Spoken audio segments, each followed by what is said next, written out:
This is Nightline, your open door to people and places, and this is Walter O'Keefe. Nightline invites you to listen in on NBC's award-winning science fiction series X-1.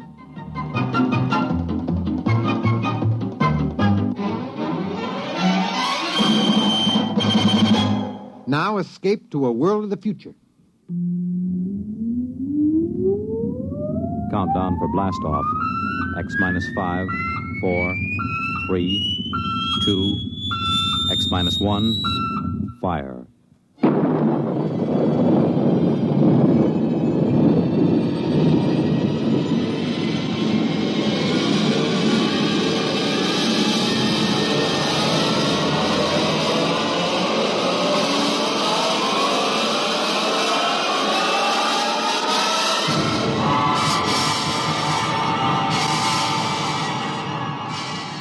From the far horizons of the unknown come tales of new dimensions in time and space. These are stories of the future, adventures in which you'll live in a million, could be years, on 1,000 maybe worlds. The National Broadcasting Company, in cooperation with Galaxy Science Fiction Magazine, presents X-1.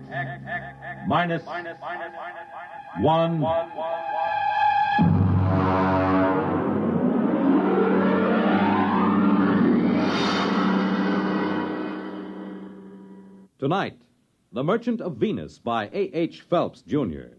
But first, hear this. When they play it hot and you dig the beat, oh, life is swinging, life's complete. You make it Pabst, 'cause Pabst makes it perfect. Yes, Pabst makes it perfect. Just as we always have ever since 1844. So next time, you make it Pabst, because Pabst makes it perfect. America's Blue Ribbon beer from the Pabst Brewing Company, Milwaukee, Wisconsin. Yes, Pabst makes it perfect.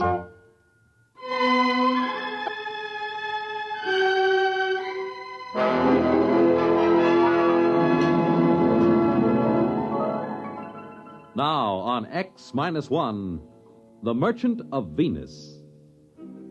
If you've ever tried to make a 6-inch marionette play the piano using spider webs 100 feet long for the strings, you'll have some idea of the job of administering personnel problems of the Venus colony from an office on East 41st Street in New York. But that's the way it's done. All recruitment and contract work for outspace employment is handled by the UN Off-World Commission. My particular mess is the Venus Project. Mostly the trouble comes to my phone extension. Workum here. Workum. How long do you think we're going to stand for this? Oh, General Carlson, how are you? At the rate you're going, there won't be a man left on Venus or a dollar left in the budget. What kind of a personnel director are you? Well, if you... Don't you know this project is vital to every person on Earth? General Carlson, just what is wrong? 30 more resignations came in from the colony on the last mail flight. 33 spineless quitters getting fat at the taxpayers' Excuse me, General. Listen to me, Workum. I'm getting awfully tired of the kind of recruiting you're doing. Miss Kane, get me Dave Newson on the other line. No, don't cut the General off. He's enjoying himself. He won't miss me. It's this egghead inefficiency that's at the bottom of the whole thing. Well, I'm not too sure about that, General. Believe me, with one platoon of Rangers, I could get a colony and a stay up there. Hello, Rod. Dave, General Carlson's on the other phone yelling at my desk blotter. He says 30 more resignations came in. That right? Actually, 23. 7 for sick leave. What's the breakdown? Mostly farmers or technicians? Well, there were only 9 technicians left. This batch cleans them out. The rest are farmers. What's left? A couple of farmers, trappers, and the scientists. They seem to stick it out all right. Different contracts. They only have a 2-year hitch and then come back to Earth if they want to. Listen, meet me down at the coffee shop. No, Carlson goes down there sometimes. The saloon over on 43rd, about 10 minutes.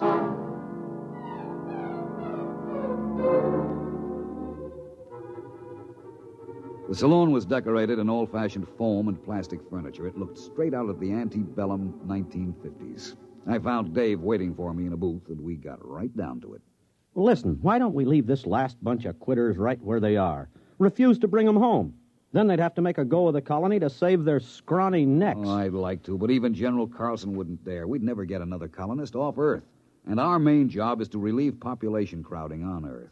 If we get tough with the colony, a man would be a fool to go. But every one of these quitters talks like he was just sprung from Devil's Island. This isn't getting us anywhere. I want you to shoot me up the files on this last batch of quitters. Maybe we'd better have a staff meeting on it. Get the psychology section, the preliminary interviewers who passed these men, and I'll have Jameson, too. What do you want a historian for? Maybe he can find us something interesting in the project record. He's used to deducing the philosophical and religious behavior of the ancient Hittites from a loose translation of a cuneiform laundry bill. Shall I get them all down here? No, we'd better make it formal. Book a conference room. When you get Jameson into a saloon, he spends all his time thinking up guessing games to avoid paying for his drinks. No, make sure about General Carlson. I'll tell his secretary. No. Make sure he doesn't hear about it. I don't have anything against General Carlson personally. It's just that there's always been a fight over Venus Project. The military versus the rest of us soft, decadent civilians. Carlson felt the right way to settle any virgin territory was to set up a military outpost on the ground that soldiers had always been the best operators under similar circumstances. I had lunch with Dave before the conference. You want to call the Greasy Spoon and order? What's on the menu? Well, Protos burger, sliced barbecued yeast, or seaweed borscht with boiled algae balls. Just coffee. Black coffee. Well, they don't have coffee. What do you think this is, the Chambord? You can have Neo-Caf or Syntho tea.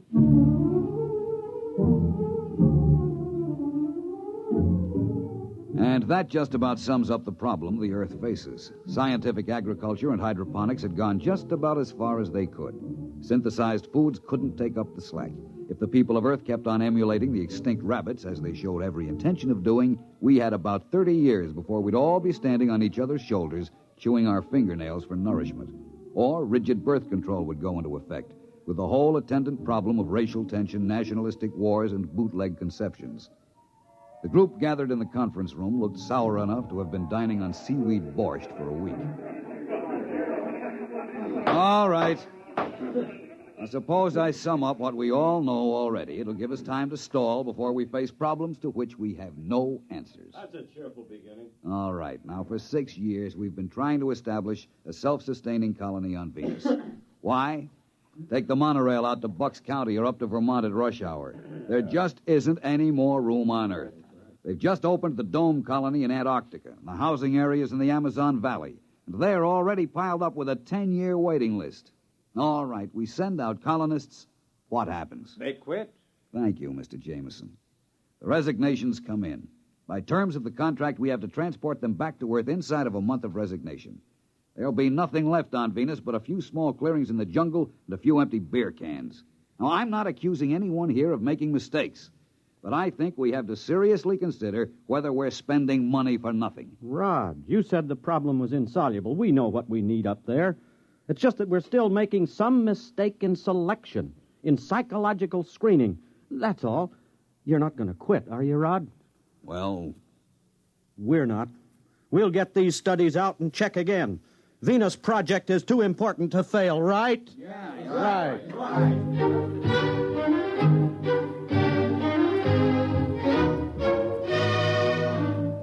It's a cheap trick, but it always works. I talk with a heavy, heavy heart. Dave jumps in to shill like a Boy Scout.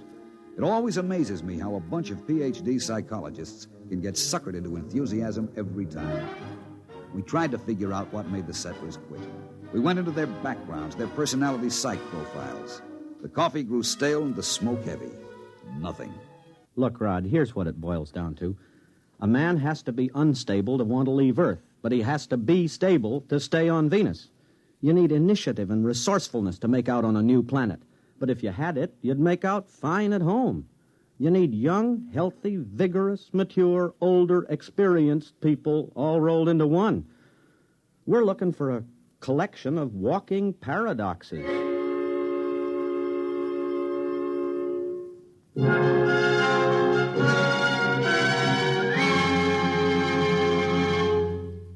You're listening to The Merchant of Venus, tonight's attraction on X-1.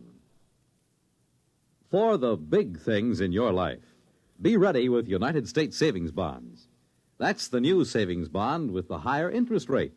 The improved Series E savings bonds that now mature faster to pay you back extra dollars faster.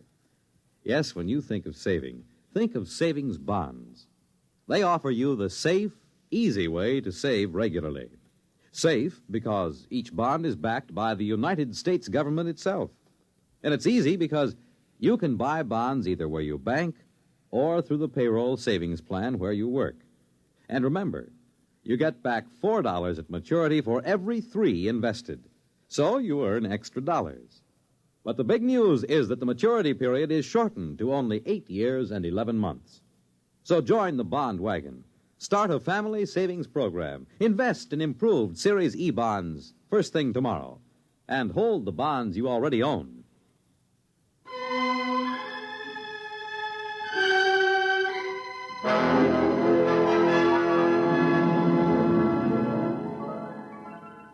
Now back to X-1 and The Merchant of Venus. We tried brainstorming on Project Venus. You know, just sit around and let the ideas seep out of your unconscious. Take kids up and bring them up on Venus under guard. Grow colonists in test tubes and ship them out wrapped in glass. Start trial colonies in the Congo. Nothing. I was mulling the conference over by myself in the saloon when Jameson dropped into a chair beside me. Hi, Rod.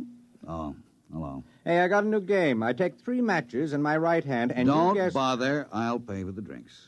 Rod, you're taking the sport out of sponging. I see nothing amusing in being a petty con man. How about that snow job you work on the psych team every couple of weeks?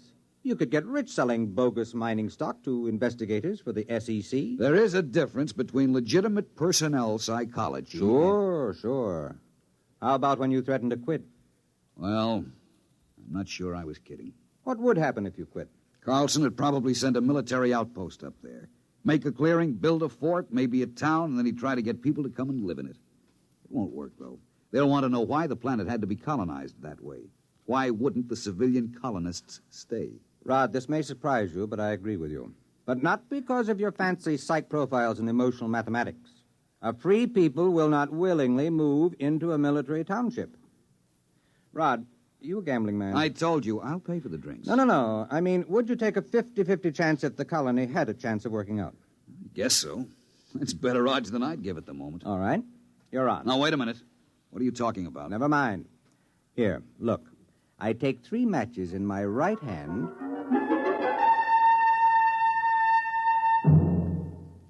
And that's all he said. I found out a week later what was going on when I was called on the carpet by General Carlson. And as I understand it, this plan of Mr. Jameson's was smothered in your office because of professional jealousy, Mr. Jameson having no degree in psychology. Is that what he told you? Mr. Workham, I'm very busy. I have a conference with Mr. Jameson in exactly 7 minutes.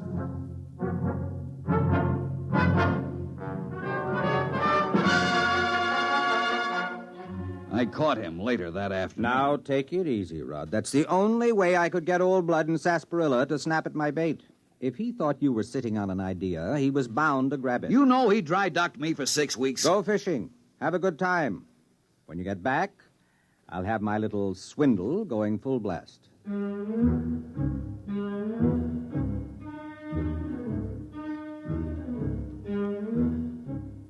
That is exactly what I did. I went fishing. When I came back to work, I had to fight to get into the building. Hey, who you pushing? I work in here. Yeah, line fucker. What do you mean? You're gonna waste your time like the rest of us. What's going on in there? What, are you kidding? This is the volunteer office. Where have you been? Volunteer for what? The Venus colony. Oh, no. That's a little office around on 43rd Street. Wake up, Bud. They moved out of that office last week. You mean all these men are volunteering? Sure. Hey, you got a bottle on you? Bottle? Anything. A little California seaweed juice, maybe. I ain't fussy. Are you a trained farmer? Do I look like a hayseed? Technician? Mechanic? Listen, Buster. That's for Marks, Rubes, Hicks. I know how to take care of myself. Let the suckers push tractors around. You sure you ain't got a shot? No. Man, I can hardly wait till I get there. The nearest saloon? Venus, man, Venus. What are you going to do when you get there? I'm gonna snake me a little climb. Then let the credits roll in. Gonna get me a year's supply of the best pre-war scotch, and I'm gonna use it up in a week. They don't pay that kind of wages at the colony. Wages? That's for square johns. I'm going out for the hot stuff. You know what I mean? Radioactives? Well, the government assays don't show enough to make it worth shipping. That's what they want you to believe. I heard they got loads of big U's so rich, you gotta wear a lead union suit to get near them. Don't you realize there's nothing but jungle up there? And insects and spores and fungus? All right. I know the story. That's to keep out suckers. Take it from me, bud. Just look around. The smart money knows the truth. I'm getting in on the ground floor.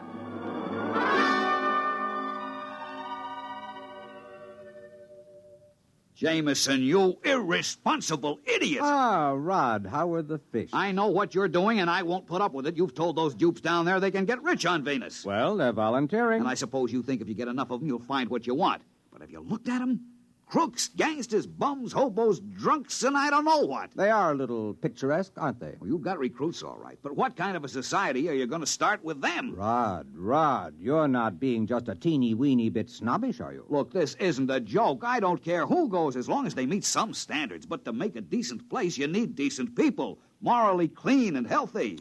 And to think this is a man I have seen playing stud poker. You've got a collection of bums and alcoholics and criminals. Probably half of them are wanted by the cops. You've got to stop.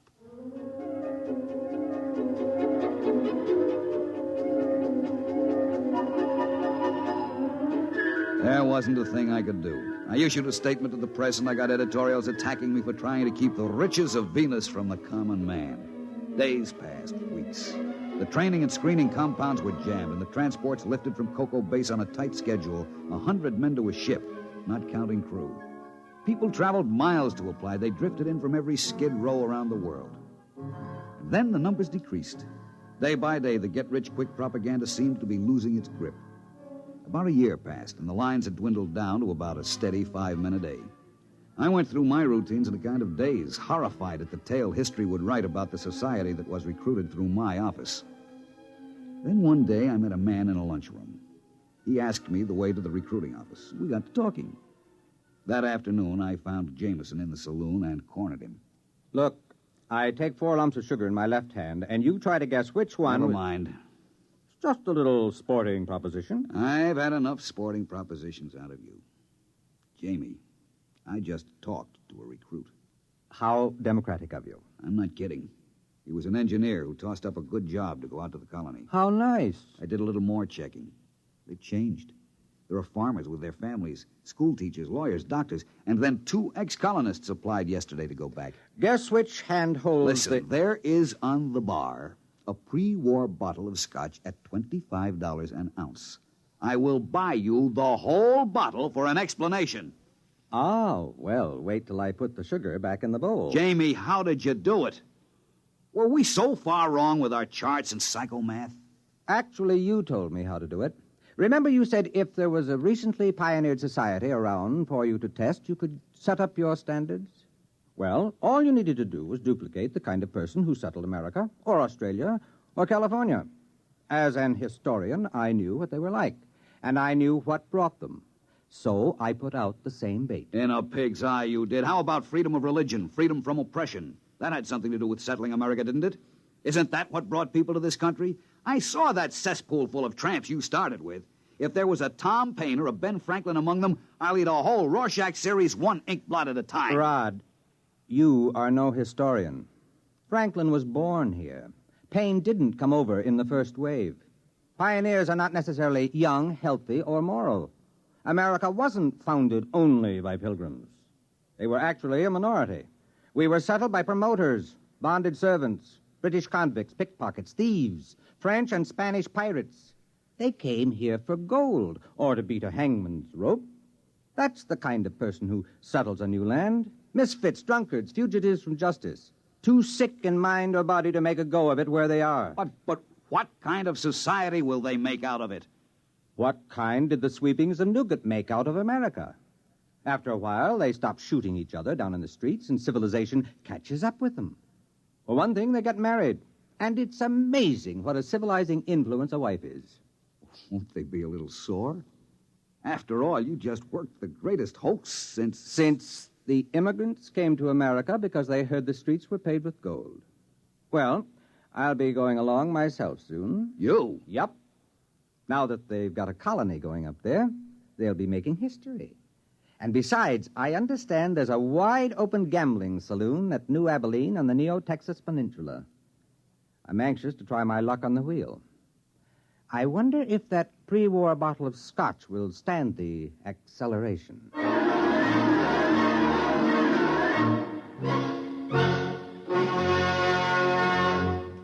Fred Collins again, and I'll be back with a word about X-1 in a moment. This is Bob Haynes speaking to you from somewhere in the Caribbean. I am aboard a UDT personnel landing craft. That's the Underwater Demolitions Team. We are right now on our way out to rendezvous with United States submarine Sea Lion. Monitor took you there. Some men go over Niagara Falls in a barrel. Some people sit on top of flagpoles. But we have a man by the name of Rajah Phillips from India who is buried alive right in the center of a furniture store here in Owensboro, Kentucky. And Monitor took you there. Big events, little events, offbeat events, comedy, music, news, and sports. They're all part of the top variety of entertainment Monitor brings you all weekend long. This is Frank Blair inviting you to join us on Monitor every weekend and Friday nights, too, on most of these NBC stations. You have just heard X-1, presented by the National Broadcasting Company in cooperation with Galaxy Science Fiction Magazine. Your announcer, Fred Collins. X-1 was an NBC Radio Network production.